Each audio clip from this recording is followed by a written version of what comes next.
Hello everyone, welcome to the third revision class of Legal Reasoning section. As you are aware, in the past two lectures, we have completed the topic of negligence, defamation, trespass to land, and nuisance under torts. In this session, we plan to cover trespass against persons, in which we will try to understand the subtopics of assault, battery, and false imprisonment.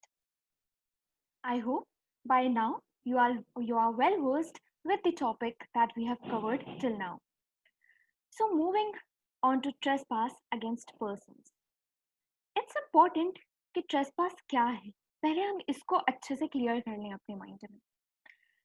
Trespass against property समझते हुए हमने ये देखा था कि जब कोई भी इंसान अनजस्टिफाइड तरीके से किसी की प्रॉपर्टी में इंटरफेयर करता है, उसकी एंजॉयमेंट पे इंटरफेरेंस लाता है, तो वो होता है ट्रेसपास. ठीक है, अगर इसको हम एक डेफिनेशन के रूप में समझने की कोशिश करें तो वो क्या होगा? अनजस्टिफाइड या wrongful invasion into a territory. ठीक है, जब तक ये टेरिटरी प्रॉपर्टी है तो अपन ये सारी चीजें पढ़ रहे थे. अगर यही टेरिटरी अगर ह्यूमन बॉडी के टर्म्स में अगर देखी जाए तो वो हो जाएगा ट्रेसपास अगेंस्ट पर्सन. तो यहाँ पे अगर टेरिटरी की बात हो रही है तो वो कौन सी टेरिटरी है? वो ह्यूमन बॉडी है. अगर ह्यूमन बॉडी से कोई इंटरफेरेंस उसके एंजॉयमेंट में करता है तो या तो वो असॉल्ट हो सकता है, या वो बैटरी हो सकता है, या दोनों हो सकता है. असॉल्ट बैटरी क्या है ये हम आगे समझेंगे थोड़ी देर में. पहले ये समझो, जब प्रॉपर्टी के टर्म्स में हम बात कर रहे थे तो कौन से राइट वायलेट हो रहा था यूजर का या ओनर ऑफ द प्रॉपर्टी का? वो था एंजॉयमेंट का राइट. ठीक है, अब अगर ह्यूमन बॉडी के टर्म्स में बात करेंगे तो कौन सा राइट वायलेट होगा? Right against invasion to human body.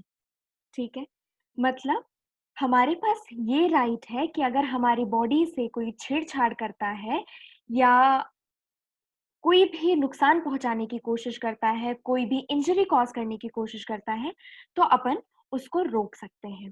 ठीक है, ये हमारे पास राइट है.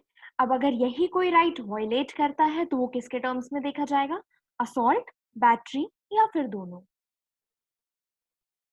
जब भी हम असॉल्ट वर्ड की बात करते हैं तो दिमाग में सबसे पहली चीज क्या आती है? किसी ने किसी को मारा है, इंजरी पहुंचाई है, उसकी बॉडी को हार्म किया है. ठीक है, या अगर कोई राइट्स चल रहे हैं, कोई दंगे फसाद हो रहे हैं, तो भी अपन ये टर्म का बहुत ज्यादा उपयोग सुनते हैं कि XYZ पर्सन ने ABC पर्सन को असॉल्ट किया, उसको मारा. लेकिन जब लीगल टर्म्स में हम बात करेंगे तो एक चीज का ध्यान रखना है कि जिस वे में हम असॉल्ट वर्ड का यूज करते हैं, असॉल्ट का मीनिंग वो नहीं होता है. ठीक है, एक्चुअल में हम बैटरी कहना चाहते हैं, लेकिन हम वर्ड जो यूज करते हैं नॉर्मल टर्म्स में वो क्या हो जाता है? असॉल्ट. तो असॉल्ट और बैटरी में स्लाइट डिफरेंस है, वो समझने की कोशिश करना. और अब ध्यान रखना कि नॉर्मल टर्म्स में भी अगर यूज कर रहे हो तो असॉल्ट वो असॉल्ट नहीं है जो आप कहना चाह रहे हो. अब असॉल्ट और बैटरी को एक एग्जाम्पल की हेल्प से समझने की कोशिश करना. फॉर एग्जाम्पल, आप कहीं रास्ते पे जा रहे हो. ठीक है, अचानक से एक स्ट्रेंजर आता है, एकदम डार्क है वहां पे, एकदम स्ट्रीट लाइट्स नहीं जल रही हैं और बहुत ही सुनसान सी सड़क है. ठीक है, आप अपने घर की ओर जा रहे हो और अचानक से एक स्ट्रेंजर आता है, तुम्हारे सर पे वो एक लोडेड गन पॉइंट करता है. ठीक है, तुम्हारे दिमाग में क्या अजम्पशन चल रहा है कि भाई अगर स्ट्रेंजर इतनी रात को सिर पे अगर लोडेड गन पॉइंट कर रहा है तो तुमको एक डर के भावना आएगा.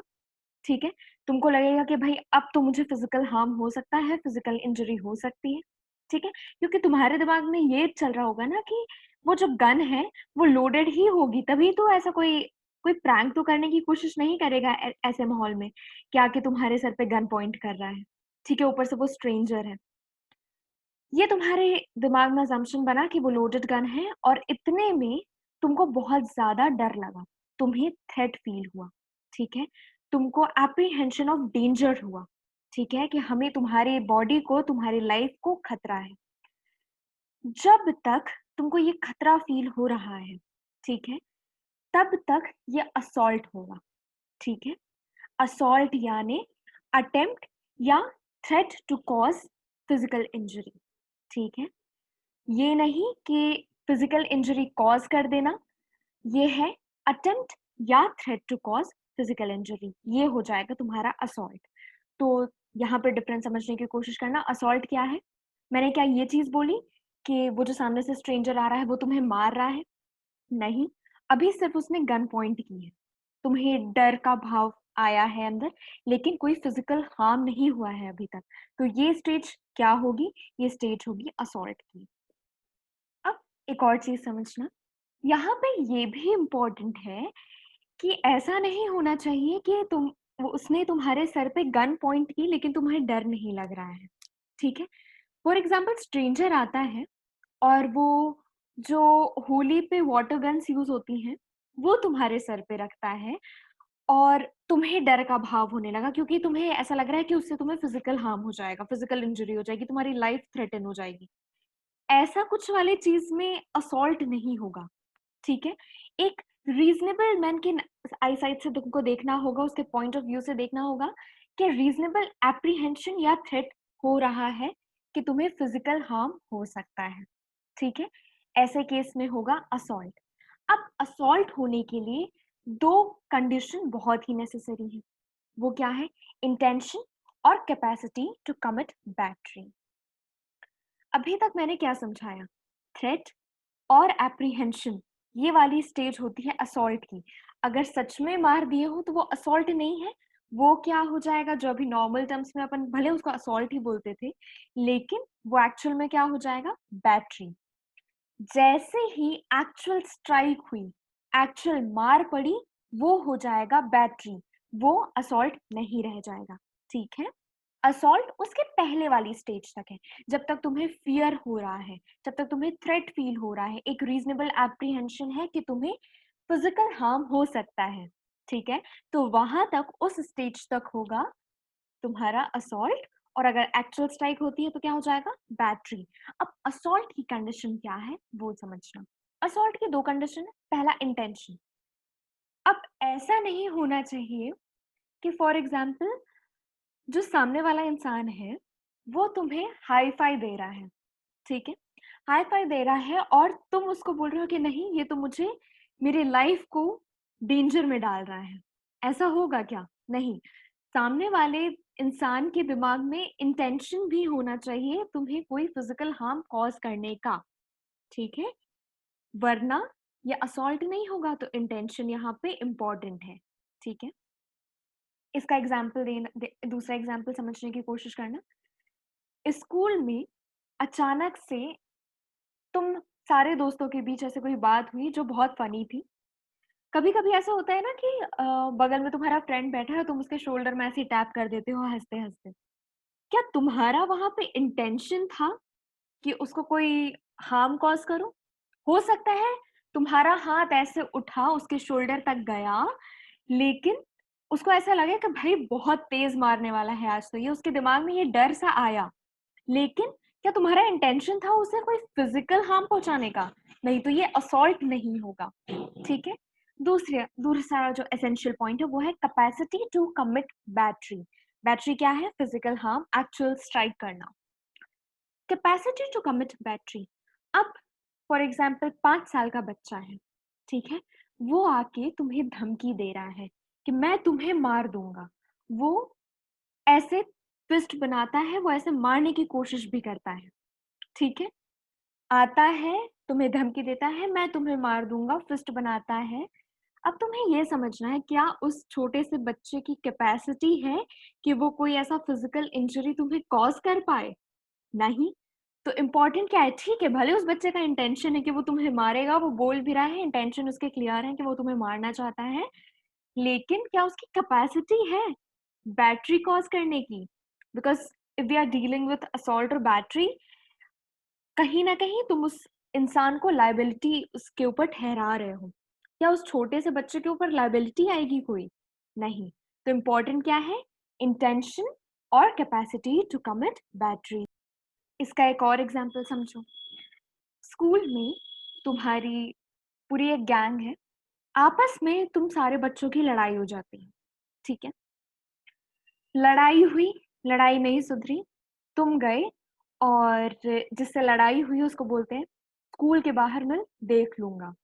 ठीक है, हो सकता है उसके दिमाग में डेंजर कॉज उसको एक थ्रेट फील हुआ हो, लेकिन ये उसको भी उसके दिमाग में ये क्लियर होगा ना कि ऐसा नहीं होगा कि वो तुम जान से ही मार दोगे उसको। ऐसे तो दोस्त आपस में बोलते रहते हैं ना कि भाई देख लूंगा बाहर तुझे। ठीक है, तो जो मेयर थ्रेटनिंग वर्ड्स ही असॉल्ट कॉज नहीं कर देंगे। ठीक है, it is important to keep in mind कि mere threatening words do not cause assault. इसी जगह पे अब ये एज्यूम करना कि तुम सारे दोस्त फिर से वहीं पे बैठे हो, सेम सिनेरियो है।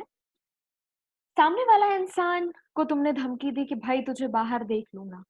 ठीक है, और स्कूल का जो एक एडिशनल फोन है वहां से तुम कॉल करते हो अपनी बाकी गैंग के मेंबर्स को और बोलते हो भाई सारे वेपन्स जितने भी हॉकी स्टिक्स हैं, ये सारे बेसबॉल स्टिक्स हैं, ये लेके तुम आ जाओ स्कूल के बाहर गेट के सामने। 2 बजे डिस्पर्सल टाइम है, उस टाइम पे मिलना। वो इंसान सुन लिया। अब क्या है, ये क्या सिर्फ मेयर थ्रेटनिंग वर्ड्स रह गए? नहीं, एक सप्लीमेंट्री एक्शन भी तुमने किया। ठीक है, तुम्हारे जो वर्ड्स थे उसको सप्लीमेंट करने के लिए, उसको थोड़ी सी उसमें पुष्टिकरण लाने के लिए, उसको और स्ट्रेंथन करने के लिए तुमने एक एक्शन किया। वो क्या था? कॉल करके अपने बाकी दोस्तों को सारे वेपन्स के साथ या मोर ओवर हॉकी स्टिक्स वगैरह के साथ बुलाया। ठीक है, तो अगर जो थ्रेटनिंग वर्ड्स हैं उसको अकम्पनी करे कोई भी सप्लीमेंट्री एक्शन जिससे ये सफिशिएंट हो जाए कि सामने वाले इंसान के दिमाग में एक थ्रेट कॉज हो रहा है, एक एप्रीहेंशन ऑफ डेंजर रेज हो रहा है, तो वो क्या हो जाएगा? असॉल्ट। अब इसको एक एग्जांपल से और समझो। फॉर एग्जांपल अगर ए है, उसको लग रहा है कि लोडेड गन है, उसने बी के सर पे लोडेड गन पॉइंट की। ठीक है, ए है, उसको लग रहा है कि ये लोडेड गन है और उसने बी के सर पे पॉइंट की। बी को पता है कि भाई ये लोडेड गन नहीं है, ये एम्प्टी गन है, इसमें कोई भी गोली नहीं है। ठीक है, ए ने तो यही समझ के कॉज किया कि उसके सर पे पॉइंट करते हुए कि ये लोडेड गन है। बी को पता है कि वो लोडेड गन नहीं है, एम्प्टी गन है। इंटेंशन था, कैपेसिटी थी, पर क्या यहाँ पे फियर कॉज हुआ? बी के मन में कोई फियर कॉज हुआ? जब फियर ही कॉज नहीं हुआ तो असॉल्ट किस बात का? असॉल्ट तो अपन कह ही किसको रहे हैं? फियर या एप्रीहेंशन ऑफ डेंजर। ठीक है, तो ऐसे सिचुएशन पे भी असॉल्ट नहीं होगा। तो यहाँ पे अपन का असॉल्ट का टॉपिक कवर होता है। असॉल्ट ज्यादा टफ नहीं है, बस तुम्हें उसे असॉल्ट और बैटरी को डिमार्केट करके रखना है। ठीक है, तो असॉल्ट इतना सा था। अब हम चलते हैं बैटरी पे। अब बैटरी क्या है? तो बैटरी में भी इंटेंशन इंपॉर्टेंट है। अब ऐसे समझो कि असॉल्ट का जो नेक्स्ट स्टेप होता है वो होता है बैटरी। असॉल्ट, तुमने डराया धमकाया सब कुछ हुआ, अब जब सब में सच में मार दिया तो वो हो गया बैटरी। बैटरी क्या है? Intentional and direct application of any physical force to the body of another person. ठीक है, क्या कंडीशन बोली मैंने? Intentional and direct application of any physical force. ठीक है, समझ आ गया? बहुत इजी है। जब एक्चुअल स्ट्राइक हो तो वो क्या हो जाएगी? बैटरी। क्लियर है? कोई डाउट तो नहीं? अब इसको अपन एग्जाम्पल से समझ लें कि सिर्फ बैटरी क्या है। ठीक है, अगर तुम किसी इंसान को रोक के रखे हो कि ताकि उसकी वो कहीं भी मूव ना कर पाए, उसकी मूवमेंट को तुम रेस्ट्रिक्ट कर दिए हो, उसको रिस्ट्रेन करके रखे हो, तो वो भी एक तरह का बैटरी है। तुम भाई उसको फोर्सफुली उसको रोके हो ना, उसको फोर्सफुली उसको पकड़ के रखे हो, वो बैटरी का एग्जाम्पल हो गया। ठीक है, इंटेंशन है तुम्हारा रोकने का, तुमने फोर्स अप्लाई किया है, तो वो हो गया बैटरी।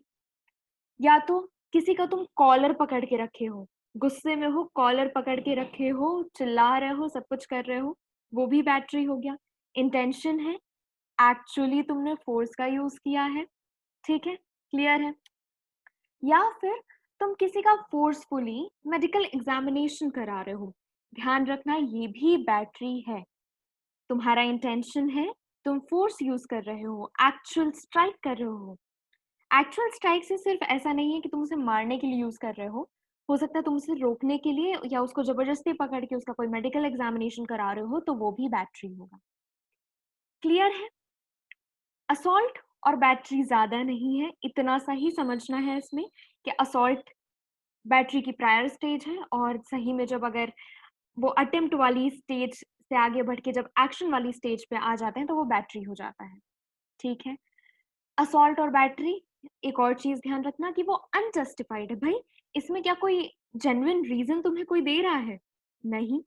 जब हमने वो रात के अंधेरे पे जाते वक्त गन पॉइंट करने की भी बात की गई थी, तो ऐसा हमने बोला था क्या कि जिस इंसान ने गन पॉइंट की है उसके पास कोई लेजिटिमेट रीजन है कि वो क्यों तुम्हारे ऊपर गन पॉइंट कर रहा है? भाई पिक पॉकेटिंग के लिए अगर वो गन पॉइंट कर रहा है तो क्या लेजिटिमेट रीजन? ठीक है, तो अनजस्टिफाइड और इंटेंशनल। ध्यान रखना, इंटेंशन बहुत बड़ा रोल प्ले करता है असॉल्ट और बैटरी पे। तो ये दो चीज है। क्लियर है? तो असॉल्ट बैटरी यहाँ पे खत्म होता है। अब एक क्विक क्वेश्चन से अपन इसको वेरीफाई कर लेते हैं कि समझ आया है कि नहीं। मैं क्वेश्चन पढ़ूंगी, जब तुम ये वीडियो देख रहे होगे तो कमेंट बॉक्स पे टाइप कर सकते हो आंसर अगर करना चाहो तो। एक टीचर है, ठीक है, पूरे स्कूल को पता है कि उन्हें अर्थराइटिस की प्रॉब्लम है। अर्थराइटिस तुम्हें अच्छे से पता होगा कि बोन्स वीक हो जाते हैं और अगर कोई भी थोड़ी सी भी अगर हार्म होता है बोन्स को तो वो जुड़ने में फिर बहुत दिक्कत होती है। टीचर को अर्थराइटिस है, वो अटेंडेंस खड़े होके ले रही हैं टेबल पे और फिर वो अपनी चेयर की ओर बैठने जा रही है। ठीक है, अब चेयर पे एक स्कॉर्पियन रखा है, नॉट रखा है, वहां पे आ गया है, टीचर बैठने जा रही है लेकिन टीचर ने ये नोटिस नहीं किया है कि स्कॉर्पियन है। अगर वो बैठ जाती तो उनको हार्म हो सकता था, स्कॉर्पियन उनको इंजरी कॉज कर सकता था। इतने में एक स्टूडेंट ने उन्हें देख लिया और उसने चेयर पुल कर दी। किस इंटेंशन से पुल की थी? कि ताकि स्कॉर्पियन हट जाए। लेकिन इसकी वजह से जो टीचर थी वो गिर जाती हैं और उनकी सारी जो बोन्स होती हैं वो फ्रैक्चर हो जाती हैं और कुछ तो डिसमेंटल भी हो जाती हैं। ठीक है, क्लियर हो गया कि क्या अपने एग्जाम्पल है। अब बताओ, क्या ये बैटरी होगा या नहीं? तुम्हें अच्छे से पता है कि बैटरी के एलिमेंट्स क्या होते हैं। इंटेंशनली किसी पे फिजिकल फोर्स कॉज करना, तो क्या ये बैटरी होगा या नहीं? तो आई होप अब तक तुमने ये क्वेश्चन समझ लिया होगा और ये भी समझ लिया होगा कि हाँ होगा कि ना। तो इसका आंसर अब अपन बताते हैं। इसका आंसर है नहीं, ये बैटरी नहीं होगा। क्या उसका इविल इंटेंशन था उन्हें गिराने का या उन्हें फिजिकल हार्म कॉज करने का? नहीं, उसे उसने उस स्टूडेंट ने इंटेंशनली चेयर तो पुल की थी, लेकिन उसका इंटेंशन ये नहीं था कि वो टीचर को हार्म कॉज करे। तो जब अपन इंटेंशन की बात करेंगे तो वो किस इंटेंशन का होगा?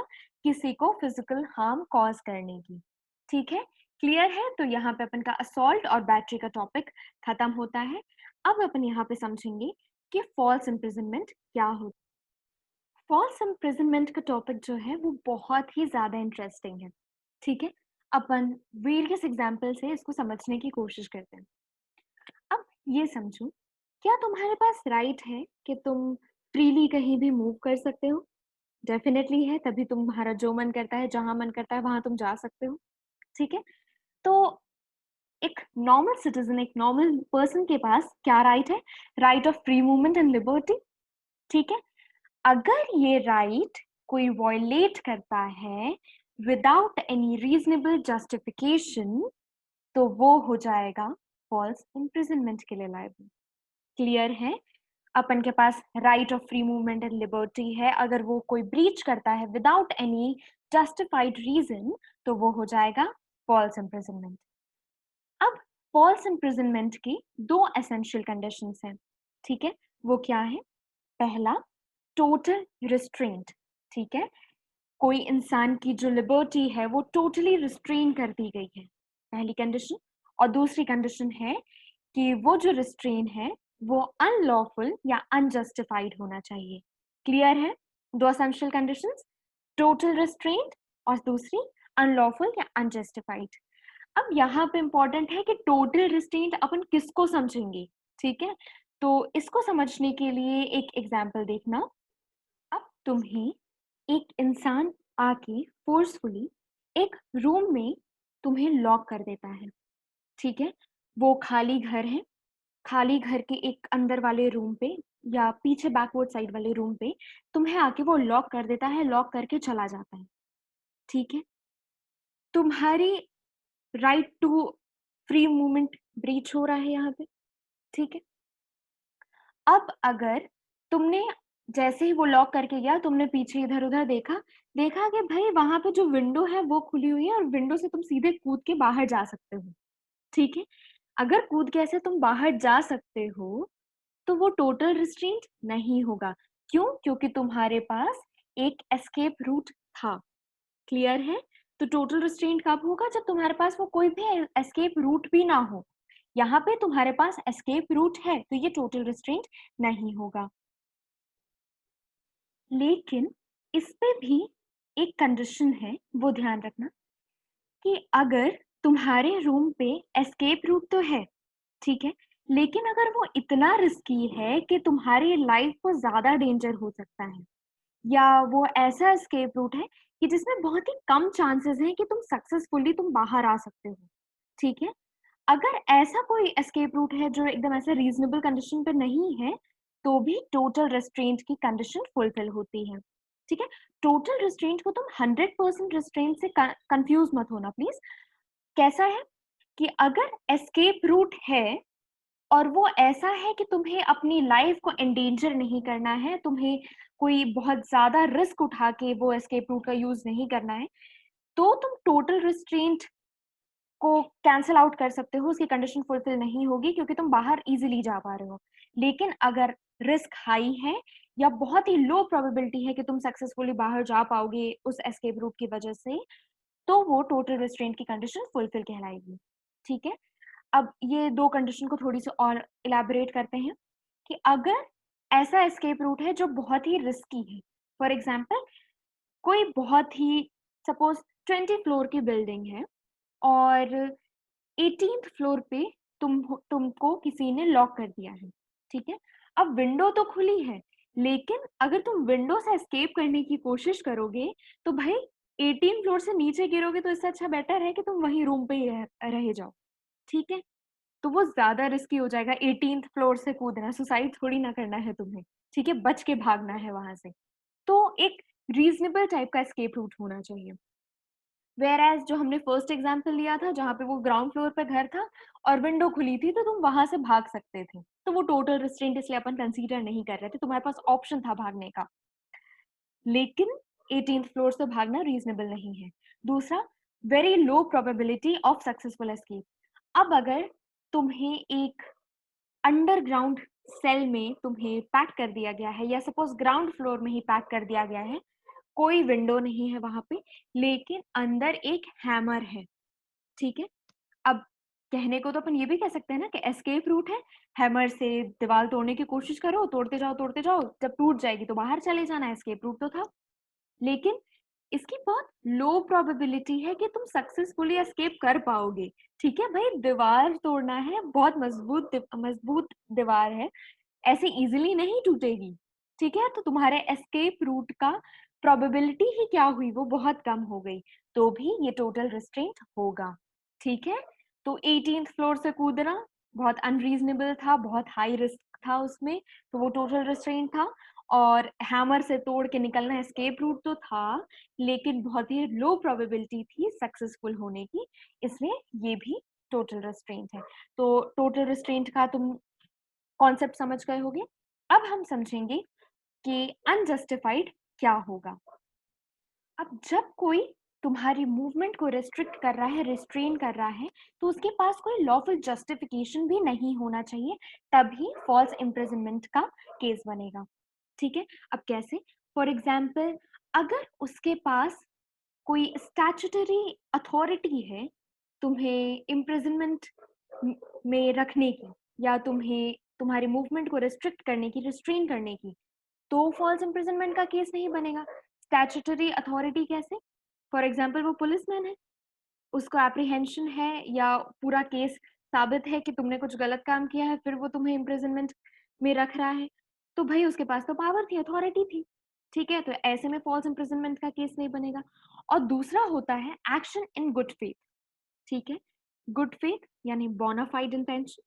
अगर जो इंसान ने तुमको फॉल्स इम्प्रिजनमेंट के अंदर रखा है, फॉर एग्जाम्पल किसी पुलिस ने भी अगर रखा है, तुमने कोई गलती नहीं की थी, लेकिन पुलिस वाले को क्या लग रहा है या किसी उस पर्सन को क्या लग रहा है कि वो कोई तुम नहीं हो, वो कोई दूसरा पर्सन है, वो मिस्टेक कर जा रहा है तुम में और किसी XYZ दूसरे पर्सन में। ठीक है, तो as soon as that person realizes कि उसने गलत इंसान को पकड़ लिया है, उसने उसको तुम्हें छोड़ देना चाहिए। ठीक है, जिस मूवमेंट पे वो तुम्हें वो रियलाइज करता है कि गलत इंसान को उसने पकड़ रखा है और वो छोड़ देता है, तो ये फॉल्स इम्प्रिजनमेंट का केस नहीं बनेगा, क्योंकि वो एक गुड फेथ में वो एक सही इंसान को पकड़ने की कोशिश में था, धोखे से उसको मिस्टेक हुई और उसने उस XYZ पर्सन की जगह तुमको पकड़ लिया है। तो अगर ऐसा कोई केस है, ऐसा कोई ऑनेस्ट मिस्टेक हो रही है, तो भी तुम्हारा फॉल्स इम्प्रिजनमेंट का केस नहीं बनेगा। ठीक है, तो दो चीजें हैं, एक या तो अथॉरिटी है तुम्हारे पास, कोई स्टैट्यूट कोई बैकिंग दे रहा है, या तो दूसरा चीज कि गुड फेथ में कोई एक्शन लिया गया है। ठीक है, ऑनेस्ट मिस्टेक के चलते तुम्हारा इम्प्रिजनमेंट हो गया है।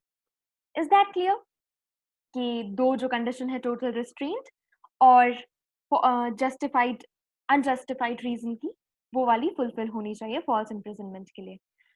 अब ये समझो कि जो डिटेंशन है, जो इम्प्रिजनमेंट है, जो तुम्हारा रिस्ट्रेन किया जा रहा है मूवमेंट, वो या तो एक्चुअल हो सकता है या तो एक तरह से कंस्ट्रक्टिव डिटेंशन भी हो सकता है। एक्चुअल डिटेंशन, सही में तुम्हें रूम में लॉक कर दिया गया है जहाँ कोई एस्केप रूट नहीं है, रीजनेबल एस्केप रूट नहीं है। ठीक है, तो ऐसा केस किसका बन गया? एक्चुअल डिटेंशन का। अब सपोज तुमको एक प्लेग्राउंड में खड़ा रखा है और वहां लोडेड गन तुम्हारे सर पे रखी गई और बोला गया है डोंट मूव। ठीक है, बोला कि अगर तुम यहाँ से एक कदम भी बढ़ाते हो तो गोली मार दी जाएगी। तो भी तुम्हारा जो मूवमेंट है वो रिस्ट्रिक्ट हुआ। अब तुमको एक रूम में पैक नहीं किया गया है, तुमको इम्प्रिजन नहीं किया गया है एक्चुअल सेंस में, लेकिन तुम्हारी मूवमेंट तो भी रिस्ट्रिक्ट हुई है। तो ये हो गया कंस्ट्रक्टिव डिटेंशन, और ये दोनों ही कंडीशन फॉल्स इम्प्रिजनमेंट के अंदर फॉल करती हैं। एक छोटा सा चीज है वो ध्यान में रखना कि कितने देर के लिए तुम्हें रखा गया है ये मैटर नहीं करता है, टाइम इंटरवल मैटर नहीं करता है। अगर तुमको छोटे से टाइम पीरियड के लिए भी अगर बिना किसी रीजन के लिए टोटल रिस्ट्रेंट में रखा गया है, तो वो फॉल्स इम्प्रिजनमेंट के लिए लायबल होगा। Is that clear? अब फॉल्स इम्प्रिजनमेंट का एग्जाम्पल क्या होगा? फॉर एग्जाम्पल जो बैंक रॉबर है वो एक बैंक में जाता है, सबके हेड पे वो गन पॉइंट करता है, लोडेड गन है, सबको यही एप्रीहेंशन है, और वो सबको बोलता है कि तुम्हें अब यहाँ से हिलना नहीं है, तुम्हें कोई भी मूवमेंट नहीं करना है। तो भी ये क्या हुआ? फॉल्स इम्प्रिजनमेंट, कंस्ट्रक्टिव डिटेंशन हो गया, वो उनकी मूवमेंट रेस्ट्रिक्ट हो गई। या फॉर एग्जाम्पल अगर किसी के घर पे रॉबर आ जाता है और उनको बोलता है कि उसके हाथ में नाइफ है, उसके हाथ में बाकी वेपन्स हैं, और वो इस थ्रेट के अंडर उनको एक रूम में जाके लॉक कर देता है। यहाँ पे एक्चुअल डिटेंशन हो गया, टोटल रिस्ट्रेंट हो गया उनके मूवमेंट का। ये जस्टिफाइड कहीं से भी नहीं था, कोई भी स्टैट्यूटरी बैकिंग नहीं थी, कोई भी अथॉरिटी बैकिंग नहीं दे रहा था इसको। तो ये हो गया फॉल्स इम्प्रिजनमेंट का केस। तो आई होप तुम्हें आज के ये तीनों टॉपिक क्लियर हो गए हों कि ट्रेसपास अगेंस्ट पर्सन कैसे वर्क करता है, कि तुम्हारी कोई भी जब इंसान की अगर लिबर्टी छिन जाती है कोई भी एक्शन करने से, तो वो होता है ट्रेसपास अगेंस्ट पर्सन। तीन टाइप के होते हैं, असॉल्ट, बैटरी और फॉल्स इम्प्रिजनमेंट। फॉल्स इम्प्रिजनमेंट देखा जाए तो मोर ओवर ये असॉल्ट और बैटरी का ही एक कॉम्बिनेशन का कह सकते हैं, कि कोई थ्रेट के कारण आपके ऊपर फोर्स अप्लाई किया जा रहा है। ठीक है, क्लियर है? तो ये था आज का हमारा सेशन, और feel free to ask any doubts अगर कोई भी कॉन्सेप्ट क्लियर नहीं होता है तो। और इसके बेस पे आप अब आगे के क्वेश्चंस लगाने की कोशिश कीजिए कि कैसे असॉल्ट वर्क करता है, बैटरी वर्क करता है और फॉल्स इम्प्रिजनमेंट वर्क करता है टॉर्ट्स के अंदर। ये सिविल केस है, सिविल रॉन्ग्स है, तो उसके अंदर आप कोशिश कीजिएगा। नेक्स्ट सेशन में हम कवर करेंगे वाइकेरियस लाइबिलिटी, स्ट्रिक्ट लाइबिलिटी और एब्सोल्यूट लाइबिलिटी।